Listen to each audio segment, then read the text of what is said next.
Hey Sean, happy New Year. Hey. Yes, and too. I'm just wondering, obviously, before we look ahead to the game, we all know what's happened at Chelsea today. I'm just wondering, sort of, what your take on it, considering obviously Enzo Maresca's quite successful. Yeah, I don't. We don't know what goes on in other clubs. He'll have a reason, or they'll have a reason. But yeah, he's a good manager without a doubt. I think he's shown that over his career in management. That is, because I know he's a good coach for all that. Obviously, we were talking a lot about refereeing sort of over the last few days. I'm just wondering whether you've had any contact with PGMOL over the last couple of days after what happened in those matches. No, only a conversation with Howard. Mentioning just really his views and on what he thought happened, and some minor agreements and some not, as the case is often. As is the case often. Sorry, but yeah. Nothing other than just a chat. I've done it many times, down my career as a manager, and just felt it was right on this occasion just to fathom out a few things. Did it at least offer clarity?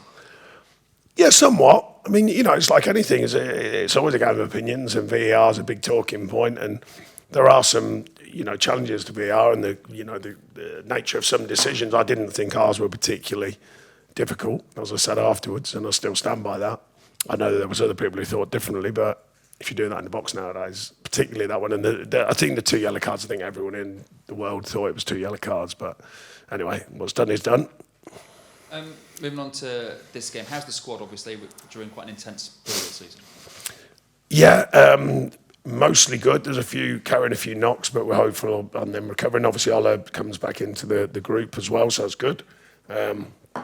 And then, just, tough run of results. A couple of decent. I thought we were decent against Man City, apart from the obvious. And a lot of control with the game against Everton, but didn't really have their moments which count. And for a team that had so much ball and so much play and so many crosses, etc., never really properly hurt them. With real golden chances. So that's certainly something we've got to continue to look at.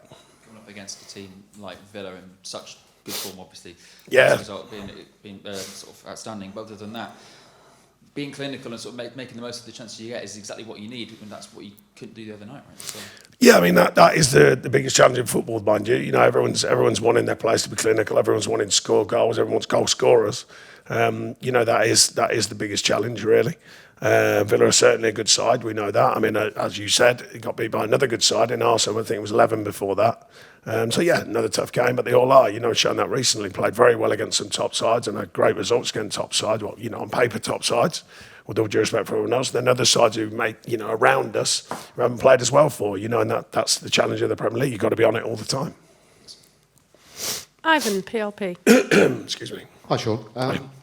You're under no illusions regarding the position you're in. You never have been. No. Despite results going in your favour, the odd one hasn't. So, as you set off into 2026, where do you think you are right now, and what's your mindset on the position you're in? Well, I think we've been, obviously, factually, we're in a better position than when it got here, and also the Europa League, but concentrating on the Premier League for now, then, it's a building process. I think we've done some good work, and the players have as well, and then, it's the ups and downs of it. We stepped away a couple of times, and, Fulham and probably more so, actually, in the performance against Everton, we couldn't find a way, and they would credit to them, I thought they defended fantastically well. At Fulham, we had big moments, so we didn't capitalise on. That one's, a tough one. And then Man City was a different situation. And they're all minor things, but they all count. All of a sudden, you've lost 3 when it could have been, certainly a couple, if not 3 draws even. So it's frustrating on that respect because of the softness of the goals and not finding that real killer moment to open up the opposition. It's not your first rodeo. You've been in this kind of position a few times before. So how do you approach the challenge that now sits in front of you? It's doing the work, the hard yards on the training pitch, putting them into practice, picking the right teams, the teams that we think can win games, of course. We've got players getting back to true fitness, which is going to be helpful. And keep. It's always a work in progress. Every club will tell you that, by the way. Spoke to some of the top manager, won things down the years, and they say you're always constantly, trying to mould the team and get it in the right direction. And like I said, there's been some strong signs out. I said after the game 3 weeks ago, we played Tottenham, it was lauding everyone, and I was probably the only one saying, hang on a minute, there's lots of work to be done, because I'm not, I know what's got to be done here, and I think the things that we've got to put into place. I think we've realigned the players somewhat, and now there's more realignment to go to make sure that we stay true to the course. But Some very strong signs on many occasions. Then we stepped away the last three for different reasons. Like I say, the Man City one probably, you could argue, was taken away from us on that day. But the other two, like I say, good moments and some good possession stats. But stats don't win football matches. I just told the players that. Stats don't win football matches. People can get carried away. We all use them, and I use them to get a measure and a view. But I don't rely on them totally. Your eyes are the best thing that you can rely on. And equally, with a stat pack like that against Everton, if you score and you win 1-0, everyone says it was a completely dominant performance. That's just the way it is. Villa won their last 10 at home in the Premier League. They've won the last 5 against Forest at home.